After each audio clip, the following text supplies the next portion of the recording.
Some concepts are so ahead of their time that they seem almost too revolutionary.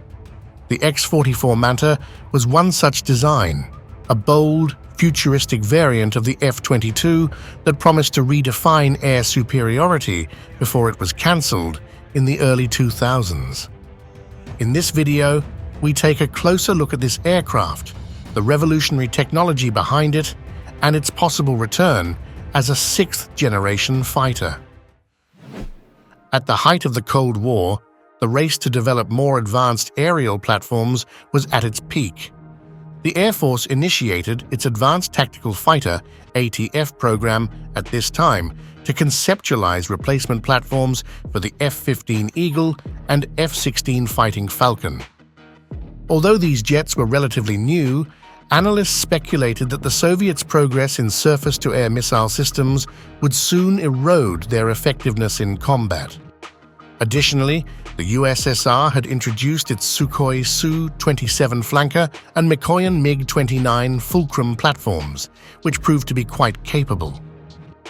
The ATF program aimed to create an air superiority platform that would remain relevant for years to come. The platform would have to incorporate new technologies, including composite materials, advanced flight control systems and avionics, and supercruise speed, among other improvements. The program resulted in the F-22, which made its maiden flight in the 1990s. The rest, as they say, is history. But during the design process, program leaders envisioned creating a radically different variant of the F-22 that was already ahead of its time. That, by the way, is how true innovation happens. It is rarely linear. Hence, the X-44 Manta. The Lockheed Martin X-44 Manta, which stands for Multi-Axis No-Tail Aircraft, was a conceptual aircraft design that aimed to test the feasibility of full yaw, pitch, and roll authority without horizontal or vertical tailplanes. The project was studied by NASA and the Air Force, with plans to demonstrate the technology on either an F-22 Raptor or an F-15. Manta relied on what is known as 3D thrust for its control and maneuverability, as explained in an official NASA document titled American X Vehicles. An inventory X-1 to X-50, thrust vectoring, the ability to turn the jet exhaust, allows an aircraft to create forces with its engines similar to the forces created by aerodynamic surfaces such as flaps, rudders, and stabilators. The result would be a structurally simple, light airframe with increased fuel volume and better stealth characteristics, since there would be no movable aerodynamic control surfaces.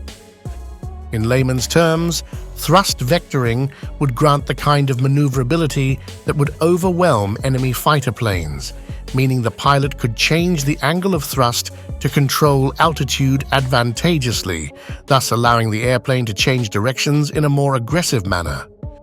The feasibility of the technology was already extremely obvious through the NASA-developed F-15 Active, a modified F-15 Eagle that had significantly greater vectorized thrust capabilities than its predecessors. While these alterations could have resulted in an extremely agile airframe, it probably would have been more challenging for pilots to fly. The Manta was designed to reduce radar signature and increase fuel efficiency by eliminating any tail and rudder surfaces. It was meant for extremely low visibility flight, and, had it been built and deployed, it likely would have been the stealthiest plane ever made. Designers derived the aircraft from the F-22 Raptor, even using the same engine and fuselage. It was quite logical for Lockheed Martin to base its X-44 Manta proposal on the F-22, since the Raptor already has thrust vector control installed.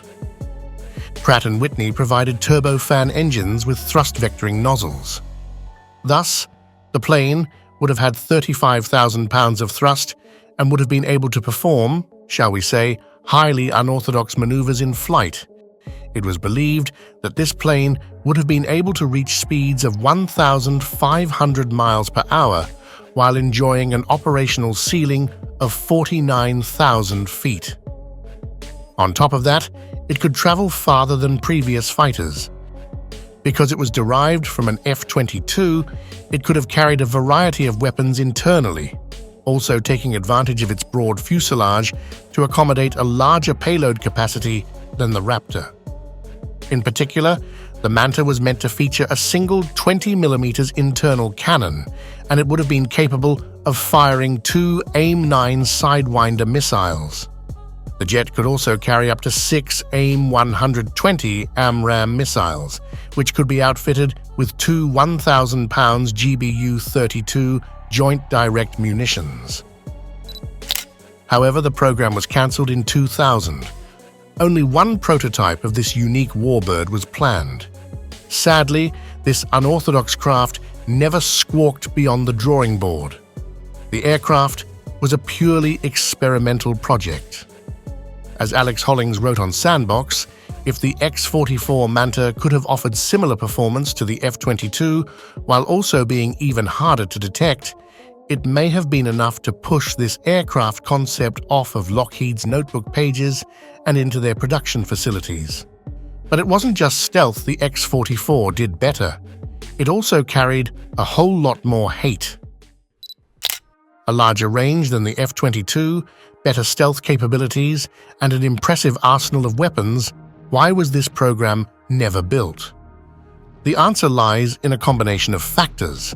While the X-44 was an exciting concept, the defense budget at the time was already stretched thin by other high-priority programs like the F-35 Joint Strike Fighter and the F-22 Raptor.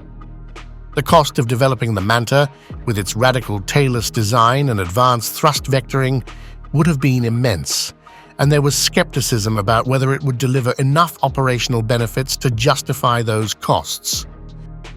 Moreover, the Air Force was already satisfied with the capabilities offered by the F-22, which was still in its early years of service. Introducing another highly advanced platform, especially one that would require extensive testing to prove its unconventional design, was seen as unnecessary at the time. In a period of budgetary constraints and shifting priorities, the Air Force opted to focus on platforms that could be operational sooner and at lower risk.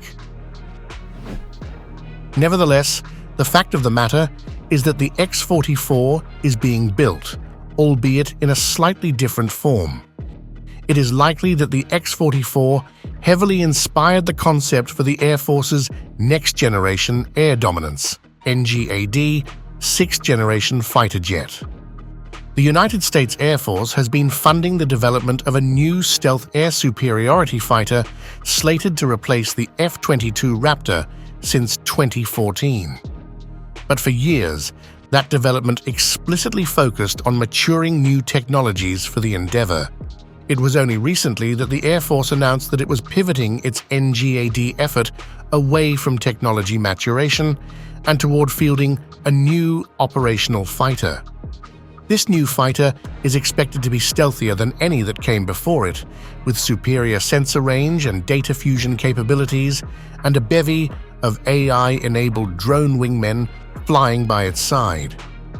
In fact, this jet is expected to be so far beyond the most advanced fighters of today that it's anticipated to serve as the basis for an entirely new generation of fighters, one we'll know as the sixth generation. Work behind the scenes on this concept seemed to continue well after the Manta program concluded, with Lockheed Martin releasing a calendar to journalists in 2012 that showed an advanced fighter design that seemed to borrow some design elements from Northrop Grumman's YF-23 that competed and lost against the F-22 for the Advanced Tactical Fighter contract in 1991. That design would surface again in promotional materials released in the years that followed, including a video released in 2017, though later in that same year, Lockheed Martin would release the first render of a different design. That design appears to be carried over into more recent renders released by Lockheed Martin, including graphics released to promote their LMXT tanker aircraft in 2022. Then, in October of 2021, images surfaced of a very unusual and stealthy design sitting on a trailer at Lockheed Martin's Helendale Radar Cross-Section Measurement Facility, raising new questions about their sixth-generation fighter program. In any case, we will probably not know what the new fighter will look like until the winner of the NGAD contract is announced, which should have happened this year. However, the Air Force is yet to decide on the design and prime contractor for the NGAD fighter element, although the contenders are widely thought to be Boeing and Lockheed Martin after Northrop Grumman stepped away from the program last year. And what do you think? Will we see the Manta in the sky one day? Share your thoughts in the comments below. Also, if you enjoyed this video, don't forget to like it and subscribe to the channel and turn on notifications to stay connected. And thanks for watching.